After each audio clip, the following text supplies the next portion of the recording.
everyone, it's Danzy. Well, that was our season premiere. Before we get started, I just want to let everyone know that this review does contain criticism of the show. So if you're looking for purely positive talking points, I recommend that you give this video a pass. This is also going to be a non-linear review that's light on recap, so I do recommend that you watch the episode beforehand so you know what's going on, and so that you can avoid spoilers. So with that out of the way, let's get started.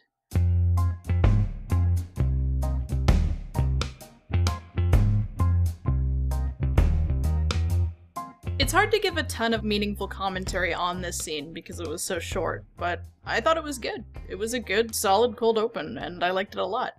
It neatly wraps up the question of, well, yeah, Walder's dead, but what about the other 500,000 Freys? It might seem abrupt, but I much prefer this quick cleanup to a whole additional storyline of the Starks having to deal with the Frey forces. Realistically, there just wouldn't be time for that. I'd love to say Arya's scenes are off to a great start this season, but, well, we'll get to that.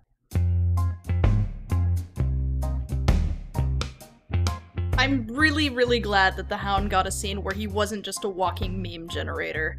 I also liked the subtle nod to the books, because, like I said last year, those are pretty hard to find nowadays. It's a lot closer to the redemption and character growth I was hoping for with the Hound. A lot of his scenes last season were a big step back for him in the name of over-the-top fan service, but truthfully, he's a very tragic character, and most of us never wanted him to parody himself. So I hope this is a trend they continue with.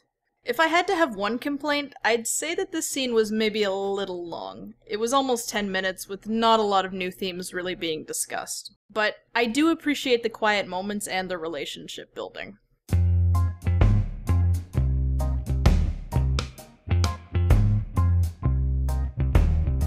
There was a lot that I liked about this scene, specifically the visuals. The set and special effects teams did a great job of making Dragonstone look big and imposing. I was tempted to nitpick the fact that, realistically, someone would have taken it over after Stannis left, even if it was just some pirates, but them chasing off either squatters or leftover forces for an episode or two wouldn't have made for a very good use of screen time. So, for the second time this episode, I'm actually glad that they waved logic away. Also, Stannis, stop, he's already dead!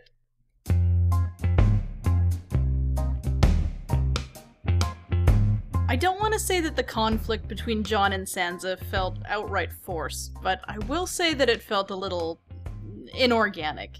It's like, did you guys really not discuss this stuff between the two of you before having this giant meeting? It feels shaky because you as an audience member have to suspend your belief of them having frequent conversations with each other. These are minor disagreements that two smart, reasonable characters should be able to work out, especially given their dire circumstances. I also don't get the out-of-character immaturity coming from Jon. Like, calm your tits, dude, no one is comparing you to Joffrey. But these are mostly just nitpicks. Sophie Turner's acting gets better and better each season. I really do think that she'll be the one with the most job offers after the show is wrapped up. She had some really good lines here as well. I really wanted to hate the "I'll assume it was something clever" line because of how meta it was, but I couldn't. It was pretty wonderful. It was a good opening scene for Winterfell and for the two of them. I just can't help but continue to be butthurt over the writer's decision for this storyline last year. It casts a shadow and influences everything that's gonna come after it for me. See, the bit with Jaime and Cersei was the hardest scene for me this episode to pin down in terms of quality. It wasn't good or bad, it just sort of functioned, I guess. Mostly just exposition and the typical season opening refreshers and setup. So watching it I was like, well, I don't really need to include this in the review. But then, everyone's favorite Pirates of the Caribbean extra bursts into that throne room, baby. Like, how can I be mad at this? How can I be mad at this?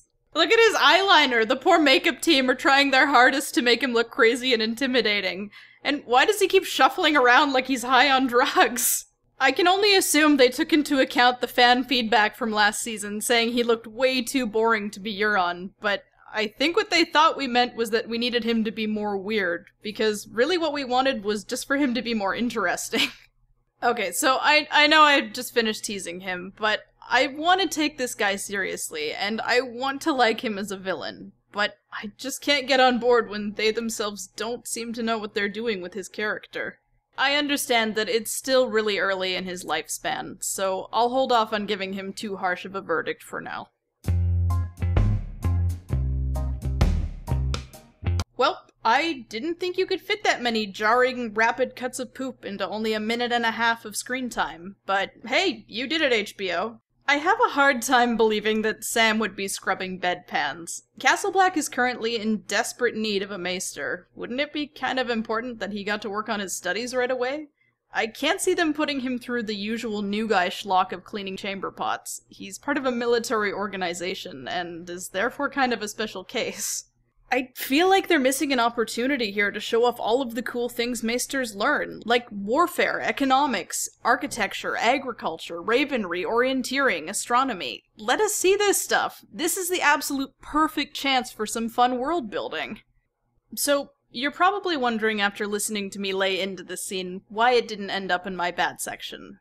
Well, it's simple really. It made it up to me with a poignant line that I wasn't expecting. At the part where Sam was expressing his concerns about the White Walkers to the Archmaester, he turns back to him and says that while the alarmists of the world will always cry that the end is coming, history has shown us that man has always persevered. Often what we fear as a period is really just a comma. Winter always comes, but it also always goes. I don't know, I guess I was just a little taken aback by a positive "this too shall pass" message from a show that loves to constantly drive home that everything is awful and death is right around the corner in this world. It's one of the most human pieces of writing I've seen from the show in a while, and I feel like it's worth mentioning, because I think a lot of viewers will overlook it.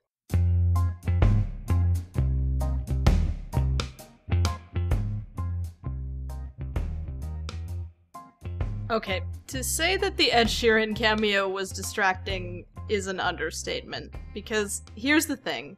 Whether you love, hate, or have no idea who Ed Sheeran is, he is a huge part of popular music right now. You cannot have a cameo like this without realizing how unsubtle and out of place it was going to seem to a huge portion of your viewers. Now, I know a lot of people are saying, well, nobody complained when Coldplay was at the Red Wedding. And yeah, but Coldplay didn't start singing and then sit beside Catelyn and Rob and tell them about their wife and kids. These two things aren't really comparable. Oh, well they brought him on for Maisie Williams' birthday. Oh, okay, well that makes it okay then. Let's have every cast member's favorite singer come on for their birthday. I cannot wait. Well, at least they included the song from the books. Give them some credit. Yeah, as a book reader, I can't give them credit for dropping a song completely out of context from the source material. Let me be clear, the scene itself was fine, and I think people sending Ed Sheeran hate mail is absolutely more than uncalled for, and counterproductive to calling out the people who are actually in charge of these creative decisions. I know I'm making a big deal out of this, and it's already been talked about to death by everyone, but it just left a really sour taste in my mouth. It screams, we care more about spectacle than we do about our viewers' immersion in our story. And that's not something I can ever get on board with this or any show. If you personally didn't find it distracting, then great, but do be conscious of the fact that HBO knew full well that for a lot of us it would be, and just didn't care. The more we let it slide, the more we're going to be seeing it in TV shows.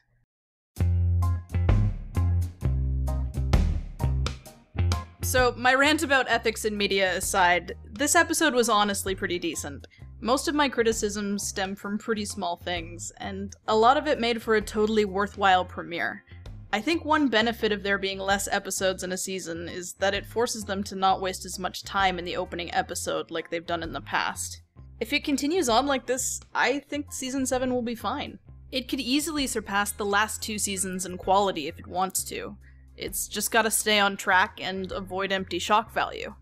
So, those are my thoughts on the first episode of the new season. But, as always, I want to hear what you guys thought, so let me know in the comments. Also be sure to like, subscribe, and share the video if you enjoyed it, and if you want to further support the channel, please consider becoming a patron. Thanks very much guys, and I'll see you later.